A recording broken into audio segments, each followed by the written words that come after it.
আসসালামু আলাইকুম বন্ধুরা, কেমন আছেন? আশা করি ভালো আছেন। আজকে আমরা জানব দানশীলতায় অন্যান্য হযরত আব্দুর রহমান ইবনে আউফের ঘটনা। চলুন জেনে আসি। হযরত আব্দুর রহমান ইবনে আউফ রাদিয়াল্লাহু আনহু যখন মক্কায় যেতেন, তার আগে বাড়ি ঘরের দিকে ফিরেও তাকাতেন না।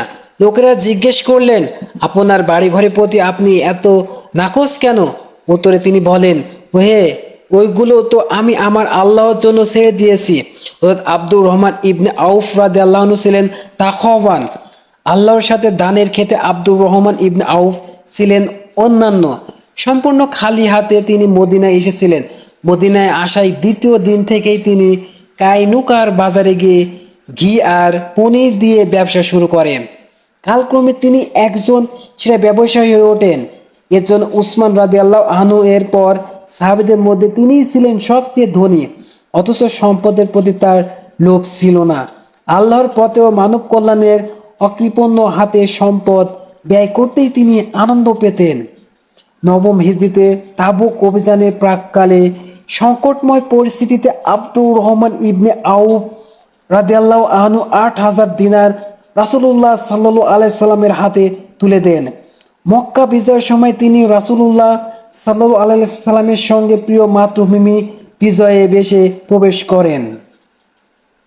হযরত আবু বকর রাদিয়াল্লাহু আনহু খেলাফতকালে যে ৮ জন বিশিষ্ট সাহাবীকে ফতোয়া ও বিচারের দায়িত্ব দেওয়ার সময় তাদের মধ্যে আব্দুর রহমান ছিলেন। হযরত ওমর রাদিয়াল্লাহু আনহু তার মৃত্যুর আগে খিলাফতের আমির হওয়ার মতো যোগ্য ৬ জন সাহাবীর নাম বলে গিয়েছিলেন। আব্দুর রহমান ইবনে রাউফ রাদিয়াল্লাহু আনহু ছিলেন তাদের মধ্যে একজন।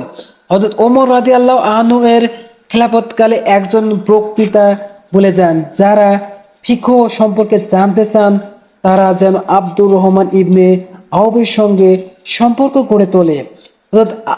হযরত ওমর রাদিয়াল্লাহু আনহুর ইন্তেকালের পর আব্দুর রহমান রাদিয়াল্লাহু আনহু খলিফা হতে রাজি ছিলেন না, তবে তিনি খলিফা নির্বাচনের দায়িত্ব পালন করেছিলেন। ওমর রাদিয়াল্লাহু আনহু এর মৃত্যুর পরপরই তিনি অত্যন্ত নিষ্ঠা ও আমানতদারির সঙ্গে ক্রমাগত ৩ দিন রাত মতবিনিময় করেন। অধিকাংশ মানুষ হযরত উসমান রাদিয়াল্লাহু আনহু এর পক্ষ মত দিলে তিনি সবার সামনে খলিফা হিসেবে তার নাম ঘোষণা করেন। খলিফা হিসেবে হযরত উসমান রাদিয়াল্লাহু আনহুর নাম ঘোষিত না হওয়া পর্যন্ত আব্দুর রহমান রাদিয়াল্লাহু আনহু মসজিদে নববীর ইমামতি প্রশাসনের যাবতীয় দায়িত্ব পালন করেন। হযরত উসমান রাদিয়াল্লাহু আনহু এর শাসনামলে তার মৃত্যু হয়। আসসালামু আলাইকুম বন্ধুরা, ভিডিওটি ভালো লাগলে অবশ্যই শেয়ার করবেন।